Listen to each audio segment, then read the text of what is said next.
So she's better article about a 75-year-old woman that keep people down in the restaurant and lay down and die. Oh, Get over it. She wasn't playing. but I just don't like disrespectful behavior. That's what he needed. He didn't hear it, it went over his head, he ain't hear nothing. Good afternoon, everyone. Make sure that your devices are on vibrate or turned off. It is now, what time do you have? 6:35. It is now 6:35. We're going to start the community redevelopment meeting. We want to call it to order. Ms. Marissa, can you give us a roll call, please?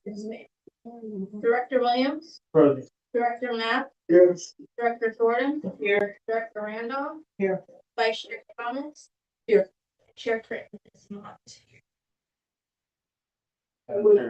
Madam Chair, I would ask that we, after public participation, that we move the consent agenda up first before Mr. Jackson does his session. Get our business out of the way. Okay, that okay with the board? Absolutely. All right, so now we will do an invocation and the pledge of allegiance.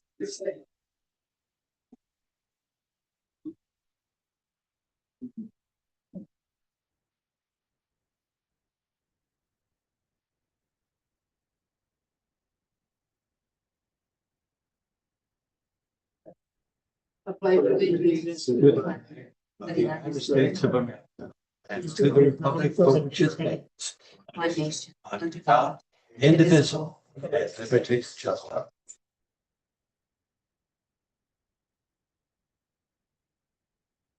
You wanted a consent agenda. Go ahead and do the public participation, and then after that, move the consent agenda up first. Okay, I so we will open this up for.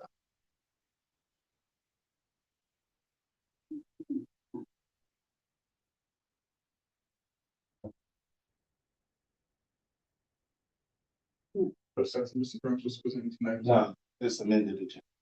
Who's on? So we're gonna open it up for the presentation with Attorney Jackson. Oh, I thought you said that.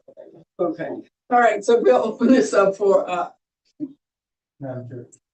Citizen participation is not. Yes. We asked to move the consent agenda up and get it out of the way because I know one of the members cannot stay for the full presentation. So. And I don't know. I understand that as well, but I would like to keep the citizen participation after the presentation. How lengthy is this CRA board training? Like what do we like?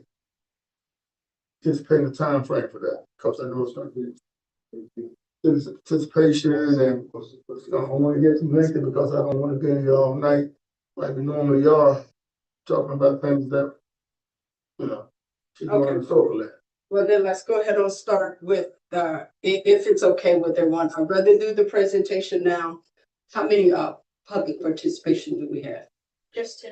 Okay, yes, let's go ahead on with the presentation and then we'll do the consent and then the presentation. All right.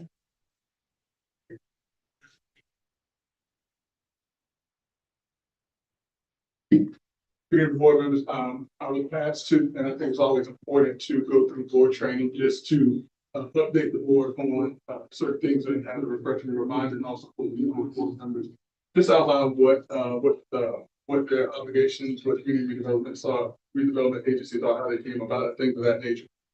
This is a training that I've devised in conjunction with the FRA's board training. So I've mixed those along with some things that are a little more specific to our community. Here, next slide, please.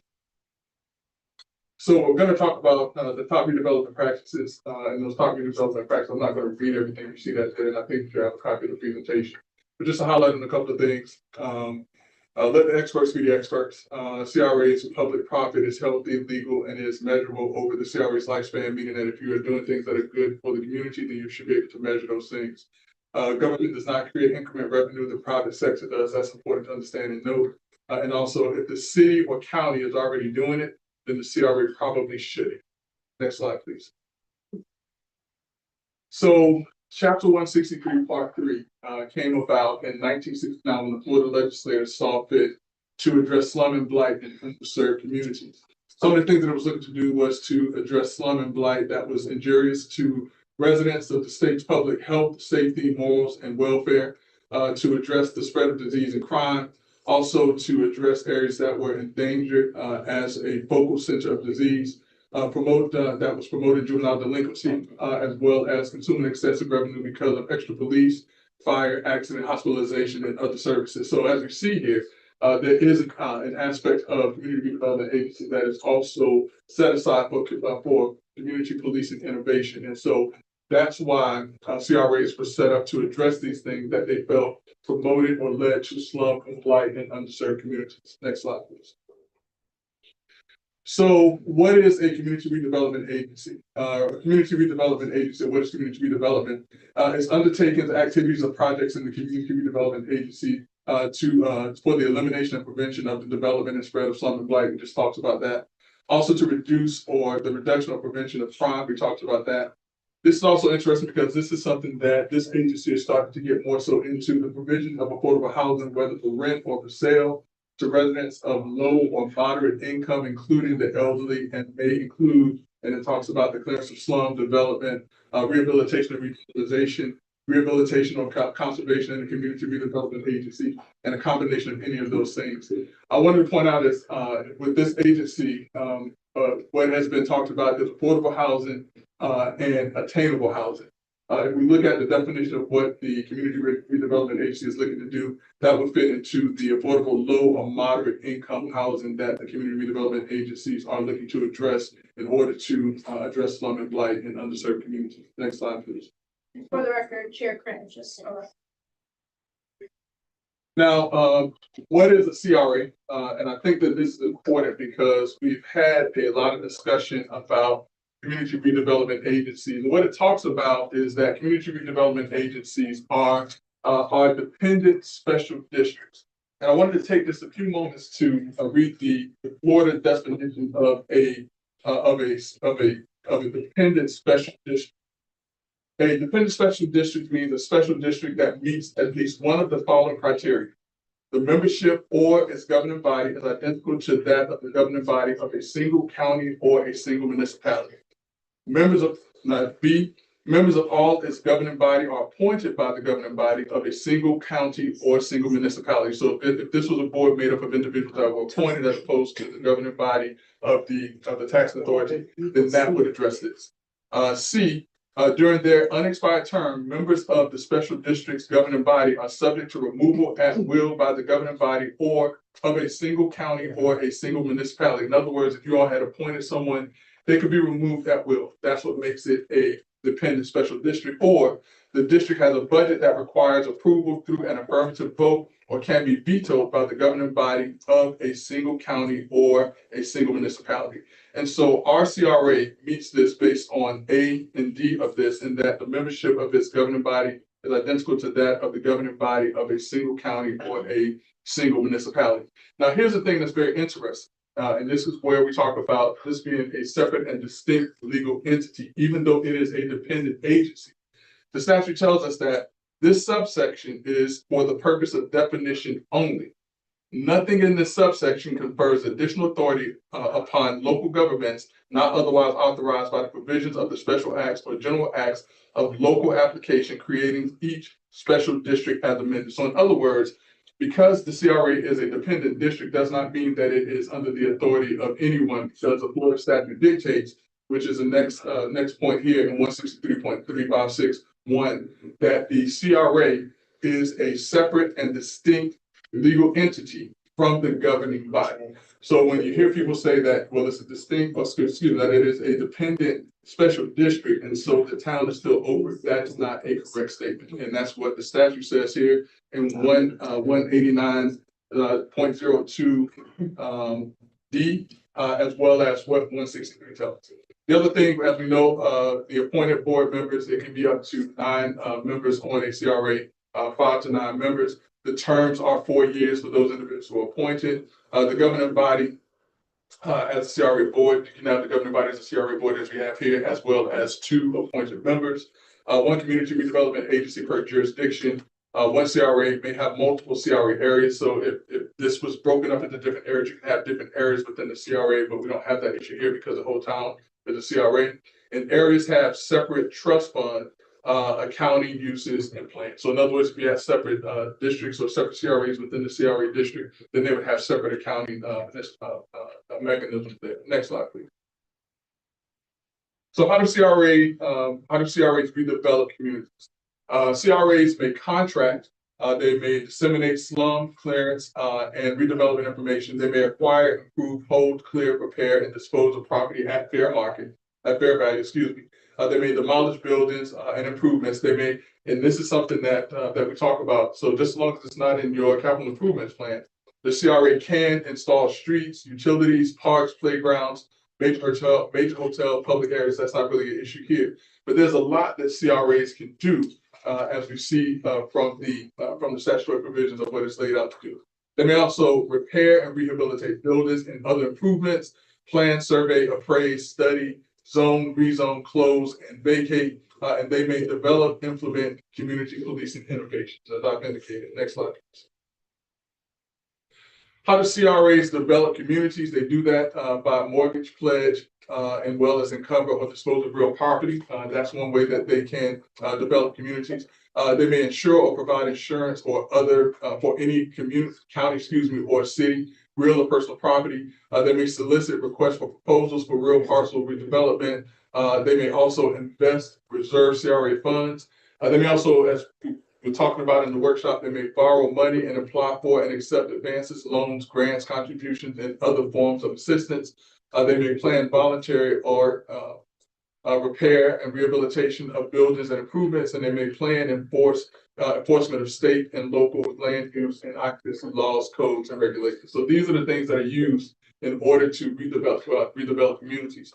One of the things we've also talked about is with regards to code enforcement. CRAs can also be on code enforcement to ensure that the areas where redevelopment is taking place is not going to be encumbered by areas that should be addressed through code enforcement violations and things of that nature. Next slide, please. What CRAs may not redevelop developing communities. So one of the things that redevelopment agencies cannot do, that they cannot use eminent domain in order to obtain property. They may not build public buildings except as follows: police departments or public buildings agreed upon by each of the taxing authorities. The reason why I have the police departments up there again, as long as it's in the plan, and we'll talk about the plan, is that that's a part of the policing innovations. I believe Board Member Mack at one point in time was talking about a substation for police stations. Those are things that CRAs can do. They cannot or shall not install, construct, reconstruct, repair, or alter any public-owned public improvement projects currently on the governing body's capital improvement plan. Those things must be at least removed for 3 years before the CRA can pick up on those projects if they wanted to undertake those things. And they may not offset general government expenses unrelated to the planning and carrying out of the community redevelopment plan. So in other words, they cannot use those funds to assist the governing body or the municipality in which they sit to pay expenses that are not related to the redevelopment per the plan. Next slide, please. What is increment revenue? So increment revenue is pretty much the lifeblood or part of the lifeblood of a CRA. CRAs do not spend taxes directly, and I put it directly because, and of course, incremental funding comes from monies that are paid in by the taxpayers. But they do spend increment revenue. Tax increment revenue or finance is the method used to calculate the CRA's increment revenue. This kind of talks about, and this is a 1980 case that came about where it talks about the source of the revenue. It's not limited to any specific government revenue. That was ratified or affirmed by a 2006 case. The Florida State Constitution, Article 7, Section 10, neither the state nor any county or school district, municipality, special district, or agency of any of them shall become a joint owner with or stakeholder of or spend or use its tax powers or credit to aid any corporation, association, partnership, or person. So that talks about what you cannot do or use those incremental funding for. Next slide, please. How increment is valued. So I'll just kind of just go through this, but it's valued based on the contributions that are made by the cities or the counties in certain districts. But school boards, interestingly enough, school boards, water districts and library districts are not required to put anything into the incremental funding to increase the value.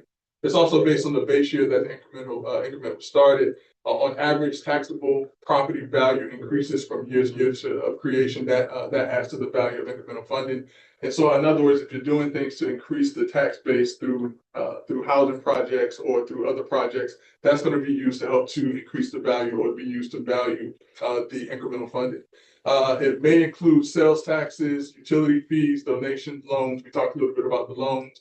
The goal is to leverage with private money. We talked a little bit about that with the banking partners that's coming on board, as well as some grants that's coming from the states, but that's more so the governmental side, not the private money. Statutorily, the CRA receives 95% of the increment, and that may vary in chartered counties. The tax authority continues to receive base year value plus between 5 and 50% of the increment. Chartered counties may limit their contribution. That talks about how much the CRA may retain as a result of the TIP funds coming in. All taxable properties in the CRA, that's another way of valuing it. And so again, if you are building homes, creating tax revenue through housing projects and things of that nature, that's how you're able to value and to increase the value of the increment. City, county millage rates apply. It does not include debt service millage and also collected for up to 40 years. CRA started after 2002 and 60 years prior. So we know that the CRA for Edenville 1997, so that 40-year period will not apply. Next slide. How does CRA spend the increment? Next slide, please. So the CRA spends its increment through overhead and administrative expenses. They also spend those monies through redevelopment planning, surveys, and financial analysis. Also acquisition of real property in the CRA district, clearance and preparation and relocation of occupants, repayment of borrowed funds, all expenses related to bonds and other indebtedness, which we don't really have those issues here. Development of low to moderate income housing, as well as community police and innovation. And so if we look at what our agency is doing right now, we're using those funds in much the same way that we see here in the appropriate way of using those funds. Training. Next slide, please. Also, just continue along that, capital expenditures can be used for that. Promotion and marketing as a means of dissemination. I'll talk a little bit about that because there's an attorney, a general opinion about using TIP funds or using CRA funds for promotional versus for festivals and things like that. And I'll talk just a little bit about that. Incentives and grants, it can be used for that. Code enforcement, we talked a little bit about that. Land acquisition, which is what this agency has been doing quite a bit of over the past year or so. Cost sharing allocation for services, as well as maintenance and repair. Sometimes it does not always apply, and that is on a case-by-case basis. It has to be determined by the board. Next slide, please. The administrative costs, I just wanted to circle back again and talk about that, those administrative costs. The administrative cost comes from the salary of the executive director, or if there are any employees of the CRA. Technical experts that are brought on board, things such as surveys, plans, and things of that nature. Educational and professional development. So anytime board members are travel to go for trainings, anytime they receive any materials for trainings, that's where those administrative costs come from. Legal counsel and staff, as well as other such employees and agents as required. Next slide, please. What is in the redevelopment plan? So right now, until the plan is approved by Orange County, the agency is still operating under a plan from 1997.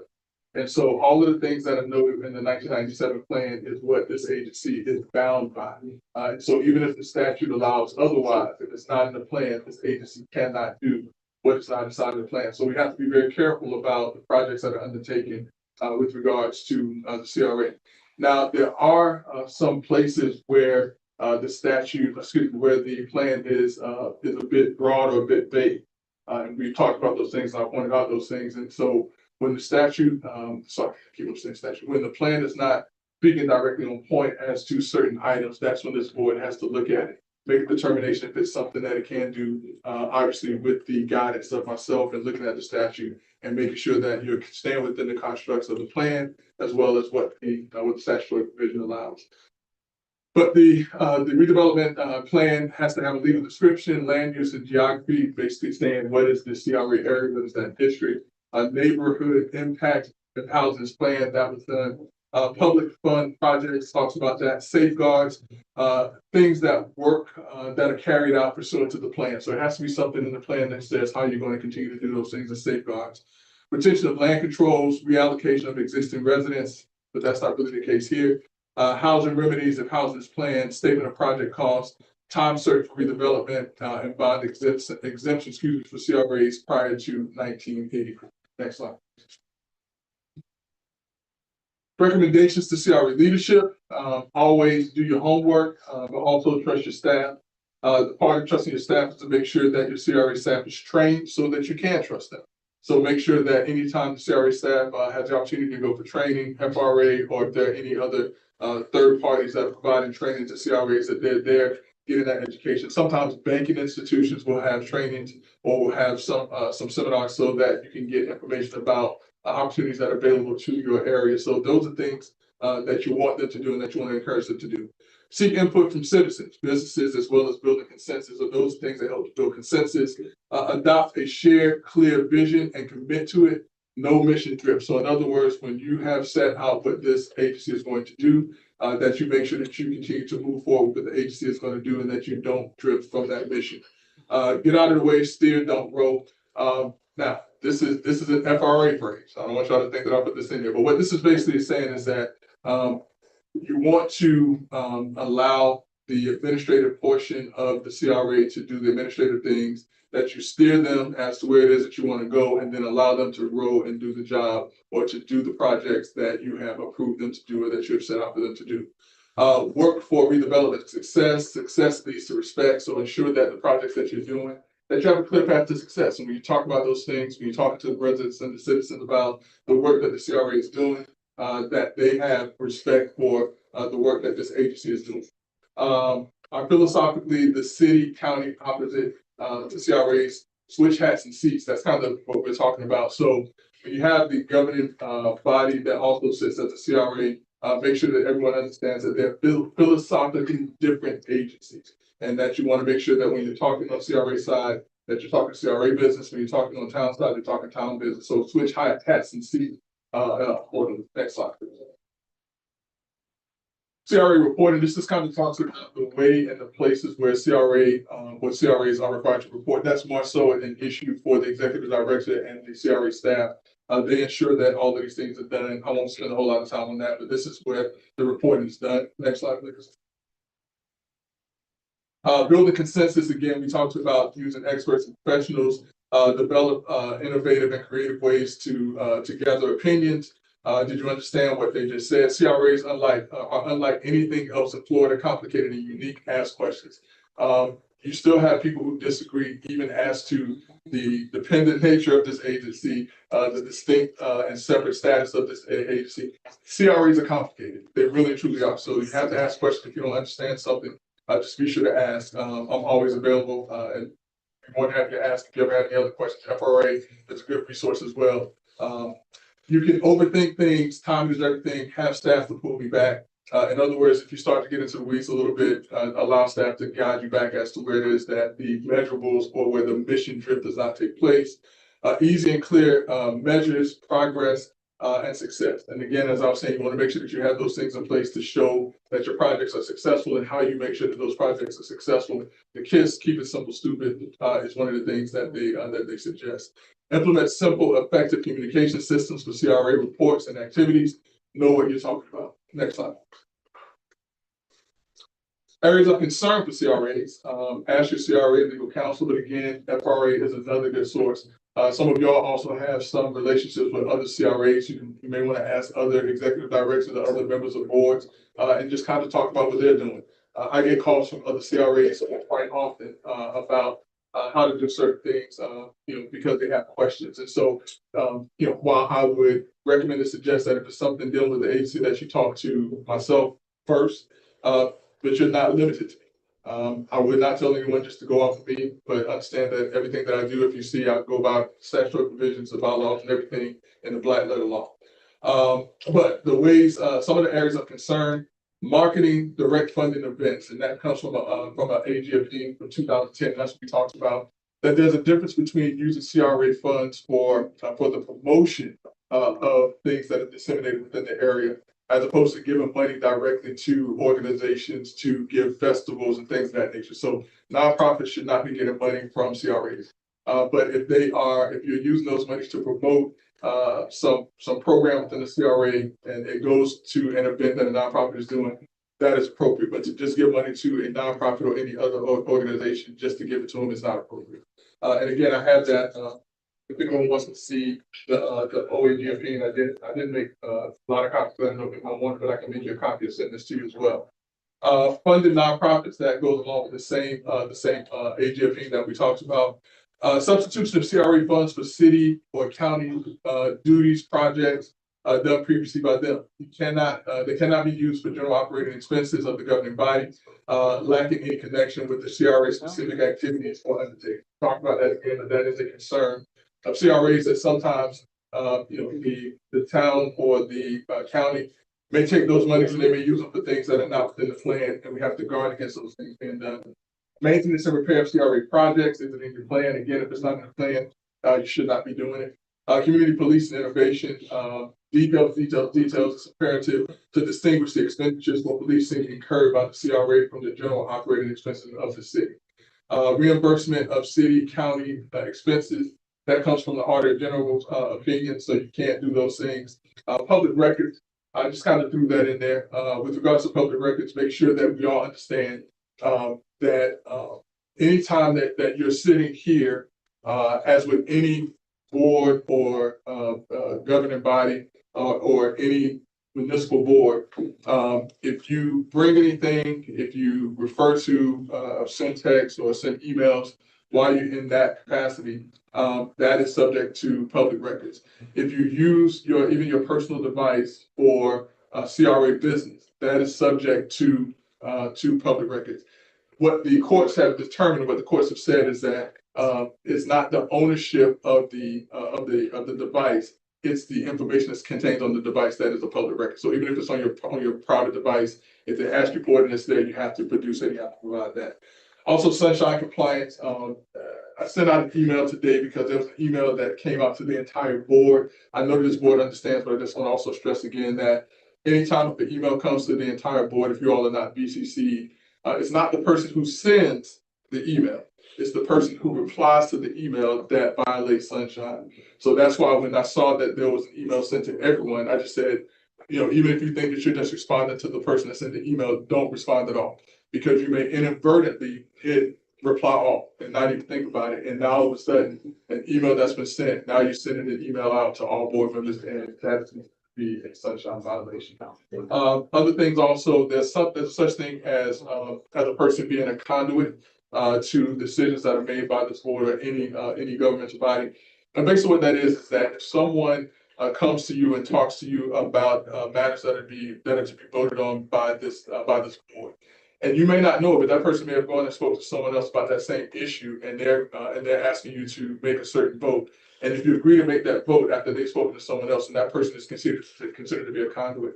So be very careful. I'm not saying don't talk to your residents, don't talk to the citizens, but be very careful about when you're speaking to residents and citizens that you're not committing to any votes or getting information about a vote, because they may be giving you information about how someone else is going to vote, and that may be them using you as a conduit and them themselves being a conduit to a vote on an official matter before this board.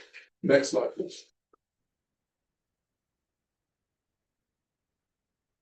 Warning, any project or program not outlined in the community redevelopment plan and not expended in the CRA district, you cannot do it. Even if it's in the statute or the statute authorizes it, you cannot do it. That's what this is saying. So although the statute, it says do not spend CRA money unless it is in the plan. And next slide, please. And so I am prepared for questions. I did kind of go through this because I do recognize that everyone wanted to hear this presentation. So if there are any specific questions that you may have, please let me know, but you can keep this PowerPoint. If you want to call me about any specific questions on the PowerPoint, I'm more than happy to address those things. Okay. I was informed this week that the night market that we have here that had a partnership or an agreement with the town on the town side. It's made its way over on the CRA side. So I have not seen anything on the agenda about it, and I wasn't here if it was approved by the board. I wasn't here. But however, at this point, I'd like to know exactly what is if it's not in the plan, they say if it's not in the plan, you can't do it, okay? But this is a night market. I don't consider that as a promotion, per se. It's a different kind of market. So I'd like to know exactly where does that fit in to the CRA, and I will have to ask the executive director, are we spending funds for a night market under the CRA? What is going on? Because I'm not aware of this. I heard about this the other day. So in your June meeting, you're gonna be getting an MOU that will spell out all the relationship of how that's working. We're meeting with the administration on logistical issues right now to make sure everything lines up. Farmers market is a allowable activity of the agency by the plan. So everything's in line, but as far as bringing you forth the document tonight, it's not ready. Well, I'm gonna ask the attorney the question. Attorney, based upon my question, the night market is something that comes under the jurisdiction of CRA as far as under this government body as a sponsor or have whatever relationship that we have. But I'm concerned because when I received the training for the last 3 years, they were very adamant about having festivals and CRA spending funds or loaning money to these agencies to function. I just wanted to just get some information about that. I would have to double check and take a look at it. I'm not certain if it does. We're not spending any money. It's just a public-private partnership that the town suggested to the vendor himself to partner with the CRA. He's finally come around to do it. He was resistant for a while, but now. I'm just trying to make sure we're doing what we should, supposed to be doing. The town that's a little different, the town, on the town side. This is the CRA side. So we don't want to be spending taxpayers' money by doing events. And we out there, should have been able to put a screen on door on somebody's house. I understand where you're coming from. In this particular case, we're not spending any money. It's a public-private partnership. We're not even providing the service. He's going to continue to provide the service. We're just working out logistical issues. Any money that's spent, we look at, don't raise for that. Okay, so are they asking for any waive of any fees or anything like that? Is there a cost to do the event? And if it is, was there an application? All of the logistical items of who does what will be in the MOU. And at time of record for ask for the questions you want. It's not relevant. But right now that document has it being generated. We need more specifics. Oh, Now, I'm looking at the plan right now. I'll pull up the plan. If you look at goal number 1, within goal number 1, it talks about entertainment district theme. Developers can receive economic assistance with facades, parking, landscaping, enhancement of pedestrian spaces, site furniture, fixtures. This can be organized and managed by the CRA, which will coordinate and oversee the application process and evaluate the appropriateness of the developer's application based on adherence to the overlay design guidelines of the downtown core cultural entertainment district. Last part, approaches should be developed to describe the purpose of the program and the criteria that applicants must meet So, I want to take a look at that. I haven't seen that, but if it fits into this area of the plan, I will let you know. If it doesn't, I will let you know. And I'll also have to weigh that against what the statute says. And understanding, I don't know exactly what it is, but if the statute tells me otherwise, I will most certainly let you know that as well. Yeah, I just want everybody to know I'm not trying to fight against the night market. It does very well here for the town. I just want to make sure that we're doing whatever we can do without any problems. Okay, thank you. I have two comments that I want to make, and it's is the one where it says development of low to moderate income housing. And I know that the housing that we are getting ready to build, you guys keep saying obtainable. Anything in Edenville is obtainable. We're trying to make sure that the people in Edenville or whomever are able to afford these homes. So to say obtainable, and I think Mr. Johnson, you had said that you were gonna put like the market value of it, maybe 400,000 or something like that. I think that was something that you said, but I'll go back and I'll review that. So we need to, if we're gonna build these homes and we're getting ready to start building these homes, we have not had any meetings to help the people, the residents, to see if they're even able to qualify for any of this. We haven't, I don't know if we've reached out to the affordable housing to see if they can come through and, you know, speak with them to see if they have, I don't know, I guess it's what the credit. We don't see if we have the funding. We haven't seen if they're even able to even purchase or even rent anything here. So I think that's something that the CRA, if this says what we are supposed to be doing, I don't see where we have done that at. Then my other comment is, you mentioned the FRA. There is a meeting coming up, I think June 11th with the FRA. That will be very important for this board to either go to the meeting or I think you can listen to it virtual. So I think that would be very important for this board to be a part of as well. You can request information, the information as well from that meeting. Correct. And I do have other questions, but I'm gonna call you about them. Director Thomas, we had a housing resource fair last year and we're doing it again in June, I forgot, was it June 20th, here at City Hall, where we've got Orange County and everybody. And I think that is great, but still involve the board and ask us. You never know what we may be able to offer or how we may be able to offer assistance. I understand. So if we are a team, because we are this board, let's work together as a group. And I think Mr. Attorney Jackson had mentioned that. Let's not work.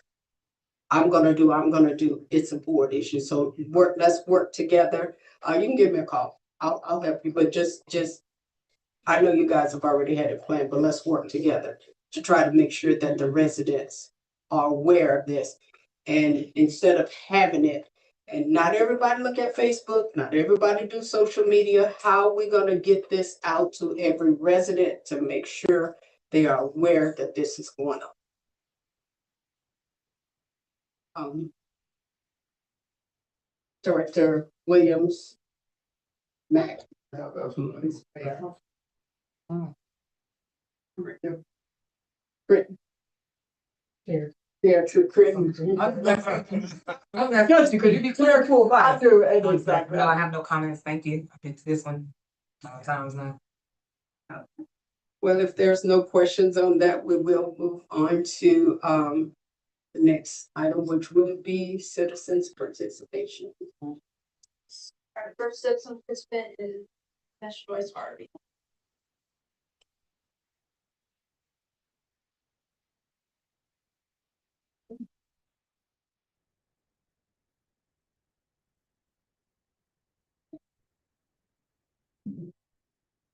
Good evening, everyone.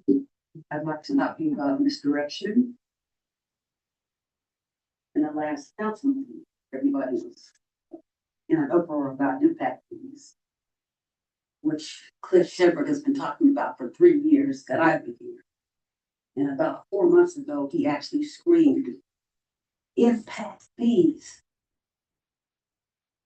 You've got to do those immediately because it's going to be months before they go into effect and we're losing money every day. So somehow we realized this. After 3 years of him saying it. And I suggest that you are all misdirected by other shenanigans. I also personally feel that Mr. Jackson has breached his fiduciary duty to the CRA by vehemently advocating only for Mr. Johnson, charging us for it. And when I get up here and say I can document from 1994 mess created by Mr. Johnson, Excuse me, Madam Chair. He says, Excuse me, excuse me. then Excuse me. he has to pay for me to file, not you. Madam Chair, there's a policy in place. There's a policy in place, Madam Chair. And I would ask that that is adhered to. How do you always know? I'm not aware of policy. And then blame my list. Well, you mentioned the policy one of the meetings No, about. I mentioned disability pledge, but it seems explain I'll be a what's. liar. Well, Let's give us some. so the point is, Please pause your time. yeah, because I'm sure it was a couple of meetings ago where there's disability pledge or whether we had a conversation about it, that personal attacks, misinformation are things that should not be mentioned or noted in during public comment. I've already done a memo on this. If I need to distribute the memo and to actually draft a policy, I will. I didn't think that we needed to because I thought that it was clear that members of the public can come in, they can speak, they can say whatever, they can talk about policies. But when they start to personally attack anyone, whether it's a board member, staff, or the attorney, those things are not appropriate. Now, if you're not going to operate by that, that's fine. But I just want to make sure that that's understood, and I will be circulating that memo that I have put together. So. So, I'm not aware of that either, but I do remember the disability thing. We can get together and try to create something that will reflect that. But let's try to monitor how we speak to the staff and the board. So you could go ahead on the page. Well, I don't know personally if I want to say that I believe someone has breached trust that is owed to this board. I feel like I should be able to say that. And I will try to say it in a way that's not offensive, but the act itself is offensive to me. We've been sued. The biggest thing is when I made a statement that was a factual statement that I can prove, he said that it wasn't true and I was lying. And then I had to leave and could not address him talking for hours afterwards about it. And that's a problem. I have a right to speak. And if he can disprove me in any way, I welcome it. He can sue me, just like he's suing us or whatever. It doesn't matter. That's fine. But in order to just be extra civil, I'm going to go now. However, you are being misdirected by shenanigans all the time. And you should pay attention to people asking for information they're not getting from the CRA. Documents they're not getting. Or 300 pages with 2 pages of what you need. And at the last minute, the agenda is always changing. You're being misdirected. Maybe I'll do my own presentation. Thank you. Next, we have Miss Angela Johnson. Stephanie Boyens yielded her time first. We will have a total of minutes. Good evening, board. Good afternoon, or evening, board, chair, vice chair, board members. Hearing the statement that was just made by Attorney Jackson. Attorney Jackson, I'm going to I will let you know that the information that I am presenting has been, the source of it is a document that was, it's actually the draft of the financial statements that was presented by Heather of the auditing firm. So I would like to have you share a copy of this particular email that was sent out to the board. And what it is, it's just addressing some financial statements, addressing the financial statement and some concerns. If you notice through it, I mean, we talked about the $322,000 that was included on the CRA's budget for 2025 and 2026. That, but as of 9/30/2025, the draft of the audited financial statements showed an amount of $161,000. So I look forward to, through a public records request and what's going to be presented, I'm assuming by staff at the next meeting, a budget adjustment. Because the budget, I would, and Mr. Johnson can address this in his comments, when we're closing, whether or not there will be a budget adjustment to reduce it. So these questions and concerns, I will appeal to the board that, because they have been presented to you via email, that you would encourage and I'm gonna say require, not just encourage, require staff to respond to the questions. Additionally, as a previous board member who has resigned, I shared a concern for the potential cash balance of the TOECRA.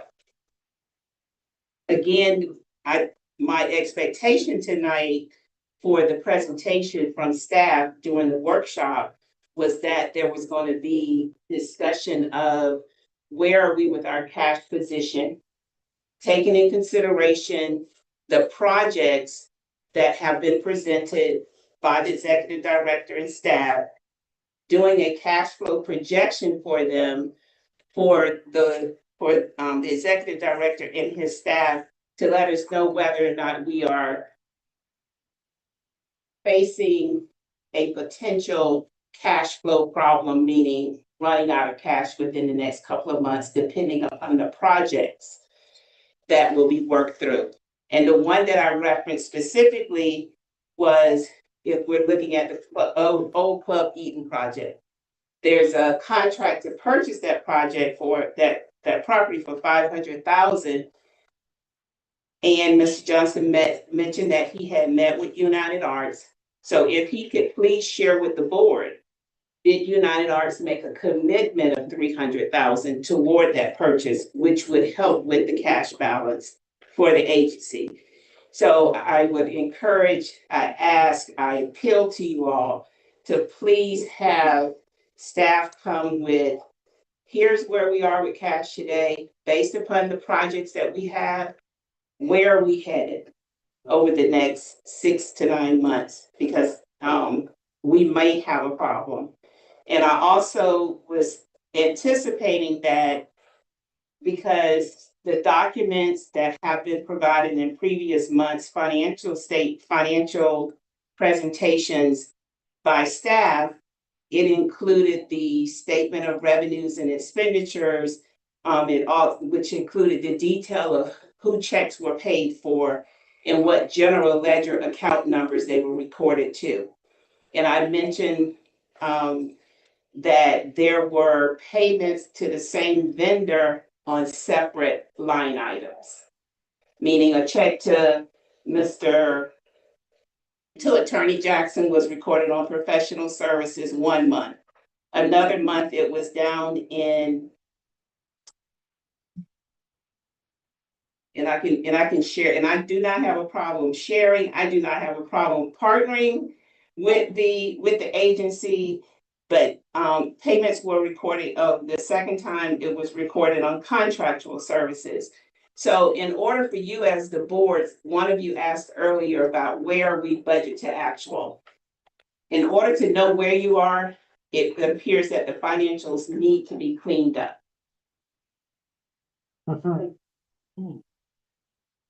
Next, we have Miss Michelle Ford. Angie Gardner yielded her time to her, so she will have a total of 5 minutes. Can our first couple minutes be in regards to the presentation, because I do have a question about that. When it comes to public records, if a request come in, Attorney Jack, what is the procedure for staff to provide those records? You wanna answer when you're done, or do you want? Oh, yeah, that was I just wanted to find that out, because then it'll lead to my next question, sir. So you would have to ask the clerk as to what their policy and procedure is, if you're asking me statutorily, what the process is. If there's a public records request that comes in, then the person who the request comes into, if they are not the actual custodian of the record, then they're supposed to take that request to the person who's actually the custodian of the record, obtain that document in order to comply with the public records request. Once that is done, then they're supposed to release the records. If there's no documents available, then they let you know that there's no documents available. If you make a request, then that request requires them or requesting them to construct or to draft something in order to comply with the public records request. That is not allowed per the statute. You don't have to create a document in order to comply with the public records request. So if it does not exist at the time that you make the request, they don't have to make it exist. Okay, so is like, bank statements, credit card receipts, minutes, anything associated with doing business with CRA for public, is that considered public record? Yes. Okay, so when public records are not being provided, when it's assigned to the CRA staff, is that a violation of the law? If you're assuming that the CRA staff are the ones who have those documents, and they do, then yeah, that would violate public records. If the CRA staff are not the custodian of those records, and you send it to them and you say, give me these documents, but they're not the custodian of those documents, then no, that's not a violation of sunshine. If they send it to, and I'm assuming that the finance department would be the ones that maintain those documents. So if you send a request to the CRA staff, and they forward that request to the custodian of those records, they've done what the law requires them to do. They don't have to go and collect those records for you. They sent it to the individuals who has custody of it, and then that person releases it to you. So the records I'm referring to, and if you can look into this, they have been sitting and they're assigned to the CRA director. They're just not being fulfilled, even in email. So that's one of my biggest concerns from the standpoint of breaking the law and not allowing public participation, is withholding the public record. So are you saying, and I'm sorry, let me make sure I understand, are you saying that a request is going to the executive director, that the executive director is not forwarding to the financial department? No, so it's already, the records are with the CRA. So like the system, I have to say, the system is amazing. So when a request comes in, you get an automatic notification. Hey, we received your record request. It's been forwarded to the department. So you could go online and see the trail. Well, the trail will stop with CRA, and that's it. So it's like, for example, and someone brought this up, and that's what I'm saying, public records, the agenda should be ready 7 days in advance. Unless it's an emergency meeting or a special meeting. But the agenda has already been prepared. We decided that date. We should not have to request the agenda and the supporting material. So can you look into that? Because I do the agenda meetings in a governmental agency. And when someone reaches out, they should never, because that's just how the administration is. They're like, it's public record. And that's a concern, a real concern that I have. Because I'm gonna give you this example. I requested at the last CRA, let me get the minutes. I mean, I had to send like multiple emails. I got it 30 minutes before the meeting started. How is that meaningful participation? So the CRA office does not create the minutes. Those minutes are created by the town clerk's office. So if they sent that request to the town clerk to prepare the minutes, and the town clerk hasn't done it, then you can't blame the CRA because they're not the ones who create the minutes. I'm not talking about the minutes, I'm talking about the agenda. Oh, So that's like the the minutes. agenda, That's it. yes, the agenda may have minutes in it, but the entire agenda, like the presentation, you have to wait 30 minutes before a meeting. So if someone has not prepared something at the time that you want it, that they don't have to prepare before it. And if you understand the statute also says that you provide the records within a reasonable time. No, we're talking about the meeting agenda. So like, I've even reached out to the board members and they're like, they haven't gotten their agenda. And I think that's a lot of concern. People are getting documents as they're coming in or 30 minutes. I think the vice chair, Director Thomas, you said like at the last meeting, you were waiting for things that were on the agenda. And they got to her the day before or 2 hours before. Yeah, that How wasn't, is that? yeah, that wasn't things on the agenda. I believe that Vice Chair Thomas had asked for some separate documents that Mr. Johnson provided. Those weren't agenda items. Well, so not to cut anyone short. I do, your time is up. Okay, so that was just for that was the question I But had that for the was, public. but that was still part of the public participation. So we didn't afford it to the other one, so I cannot afford it to you. Okay, see, if I would have known that, I wouldn't have stayed on But that topic. public participation is public participation. So Not you can't- included in the presentation. Correct, correct. Okay, so let me ask this question. If I'd have known that, I would have saved it because my major concern is that when I asked for the credit card, who has a credit card for CRA? Mr. Mack is the one that has a credit card. So I want to know, did he take the people to Bahama Breeze? Like, why doesn't everyone have a credit Only card? thing that I can say on that, give us the questions and we will get it back to you. Okay, thank you. Thank you. For the record, I haven't taken any part of it. Oh, okay, thank you. I was hoping you was gonna say that at some point. Let's keep going. Last citizen participant is Mr. Ryan.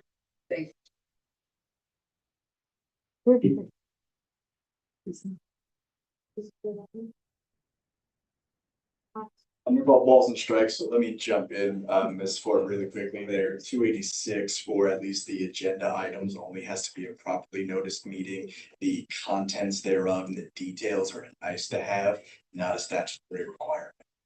So just call them balls and strikes. If it's there in advance, it's a great nice to have, and we all want to have it, but 286 does not require it.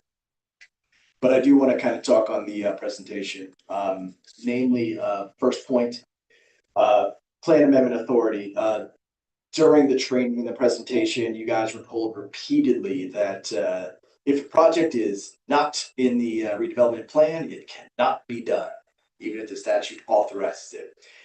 That is only half an answer, and council should give you the full answer because 163-361, you guys have the full authority to amend the redevelopment plan at any time, much like budgets can be amended at any time, so can your plan be amended at any time.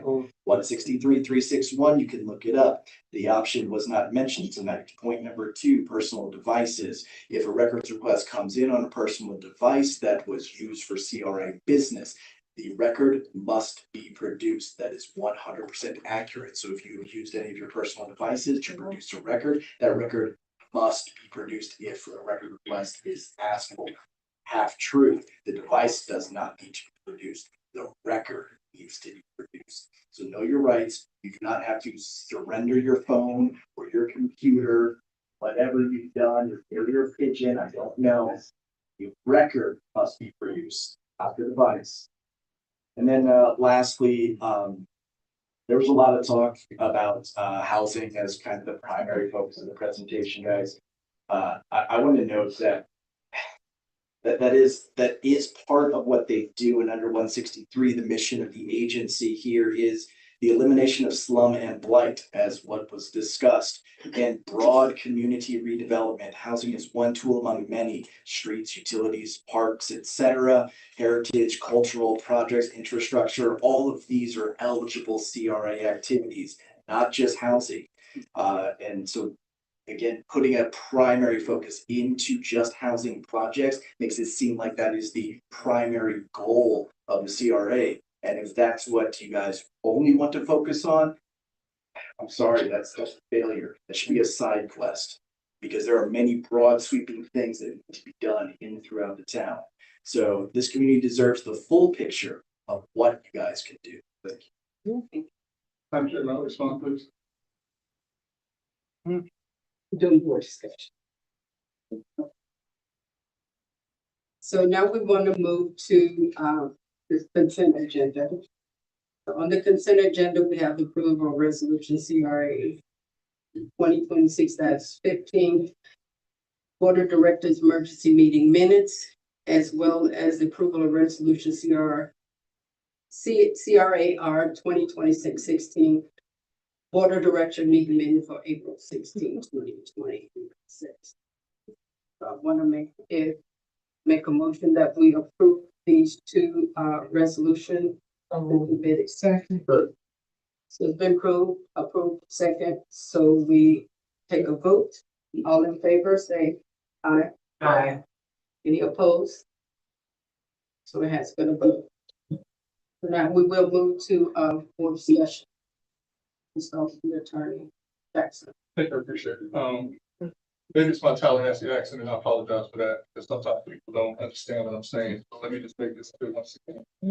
What I said is that, what the courts have held is that even if you have a public record document on your cell phone, it's not your ownership of of the cell phone that means that you don't produce it, because the item on the phone is still public record. That's what I said. I never said you had to give up your personal device. You do not have to give up your personal device. You give up the information or the documentation that's on the device. That's what I said.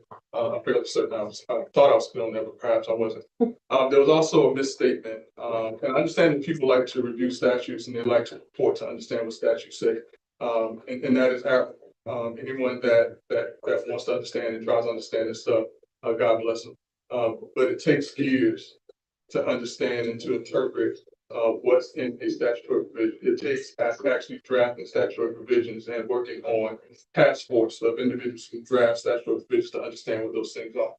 And so when you're told that you can redo your CRA plan anytime, and I didn't tell you that, that's because that's not a true statement. You cannot redo your CRA plan at any time. There are very clear steps that have to be done in order for you to redo your CRA plan. And then, even after you redo your CRA plan, you have to get it approved by both taxing authorities in order to move forward with it. And then they have to vote in order to allow you to do that. That is why we've had a CRA plan that has been drafted since 2015 that never went into existence with this board, because you cannot just draft a CRA plan and do what you want to do. You cannot.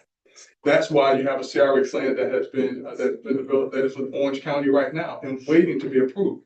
So I don't want anyone to sit here and say that I have misled this board and that I'm giving half truths. I'm giving you the pertinent information, and the other stuff that you're hearing is not pertinent because it's not accurate. And that's why I wanted to clarify that for this board. And that's it.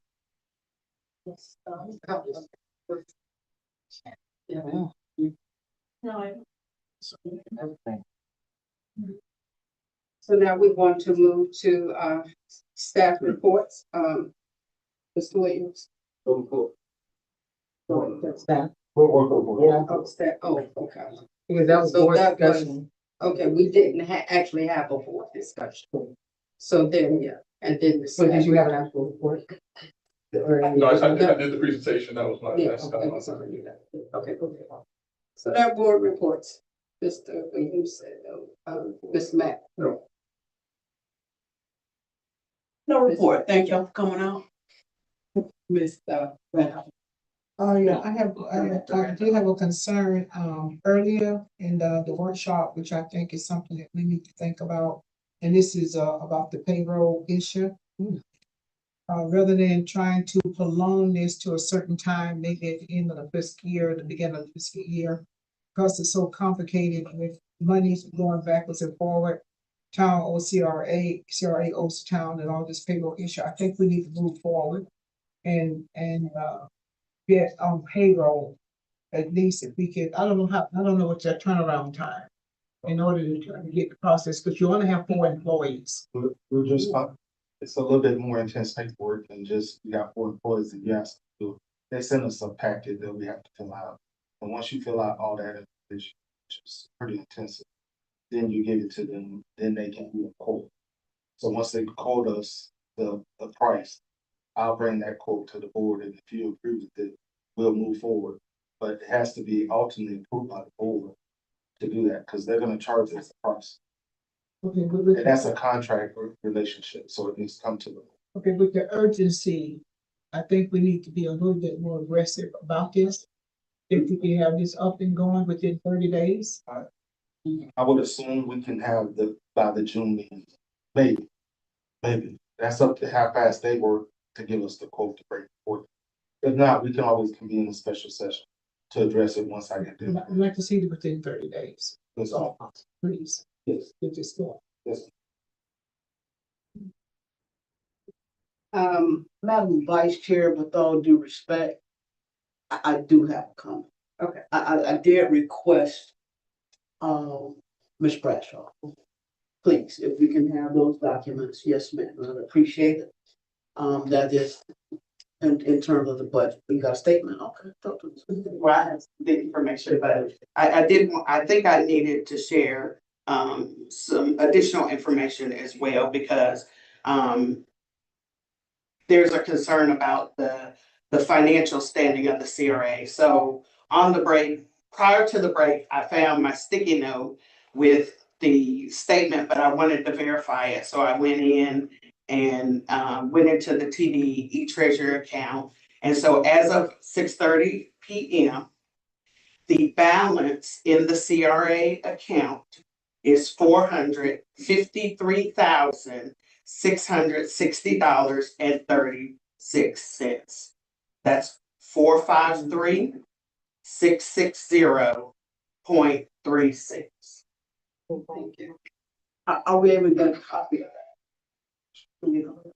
I can go in and I thought that was our understanding when you left, but I mean, what did I do? so Well, what we'll do. I'll print the register. Yes, ma'am. She needs to, But I thought you told her to black it out, and bring it back Exactly. during the. I'm sorry, I misunderstood that part.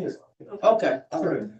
So the other things that I wanted to share, so as we are working through projects, in our day-to-day, when we talk about cash flow coming in and what we're expending out, so there are reimbursables that the CRA is waiting for that will be received prior to the end of the fiscal year and prior to the end of the calendar year. So part of the CBDG grant that was awarded by Orange County for $447,000 that we're waiting on that payment for, and that's for the 370 building. Out of those funds, 50,000 is reimbursable for expenses that have already been paid. So once we receive that funding, 50,000 goes back into the trust fund and does not go out towards that project. So that's fine. So come back and give us an update to finance. I know you want to discuss that now, but I think that we have moved past that. You got the information you need and she's gonna send it to you. Yes, ma'am. So if there's any further thing that you want to discuss with us, bring it before us, but not doing. All right. Vice Chair, I got one Okay, question. okay. Being that finance is up here, I got a question once you guys are finished. Yes, miss. Go ahead, Miss Whitfield. Me? Yeah, you. Oh. You. Okay, listen, you're good with me. And the other thing I wanna make sure, cause I know we discussed it earlier in terms of, the guy from Seacoast Bank, seeing us, June 8th. June 18th at the next meeting. And also I know that we had requested for the contractor, and I understand that he's out, he's sick on vacation. And see if he can meet with us in person as well. For the record, just so everybody know, he has a surgery he has to get at 6 o'clock in the morning, Okay. and he's having surgery. Okay, all right, okay, so I just wanna make sure for the record, I'm sorry. I don't want people to think he was avoiding our food. He's having surgery. Okay, all right, I understand, but I wanna make sure that we can put a request out again, God bless him, that we can get him He here. knows, he called me today. Okay, all right, in person, as well as the gentleman from the Seacoast Bank. Okay. And when can we expect to know that those dates will be approved? How do we do that? Surgery was having. No, I ain't talking about him, his surgery. I just wanna make sure we get to see him in person whenever he can, be present with us. I do think that it's better for us as a board if we can see these people in person, face to face, because it just feels so impersonal. And if we paying these people money, we need to be able to, they need to be able to come and see us in person. If not, we'll wait until they're ready and we'll just stop whatever it is they want to have going on. And that is officially my report. Thank you. Yes, I just want to say this for the record, being that you're up here, I know, I am the only one that has a credit card for the CRA. And I heard a statement. It's a debit card. It's not a Whatever credit it is, card. debit card, credit card, and I heard that it was used for something that I'm not aware of. And if that is the case, when was it used?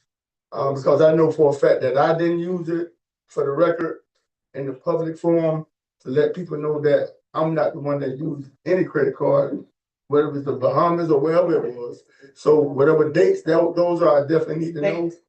That Okay, purchase was prior to when we Yeah, because I received got the what's card now, in your. and I made it aware to y'all, whenever you do use, let me know why I can be the one that say, yeah, nay, because I'm not really comfortable, to be honest with you, being the holder of a credit card of an entity of this size, because a lot of different things could happen. So maybe we need to go a direction of probably getting it out my name and putting in the chair name or whoever name besides mine. Because I don't, to be honest with you, I don't want it in my name. I got my own credit card. So no agency credit card in my name. Yeah. And I've already spoken with staff about that, and hopefully we can go in a direction where we can clear that up, because I don't want to be sleeping somebody using the credit card. I see that who's gonna be using it, and then I'm getting questioned. I ain't got time. Chair, Brittany. Are you finished? I'm just getting off there right now. No, I'm good. Okay. So I think we need to have a conversation, staff, to check the calendar. I think there might be a conflict. I hadn't seen any promotions for it just yet, so I wasn't sure on the date. But hearing that date, there's a town event on that date, so.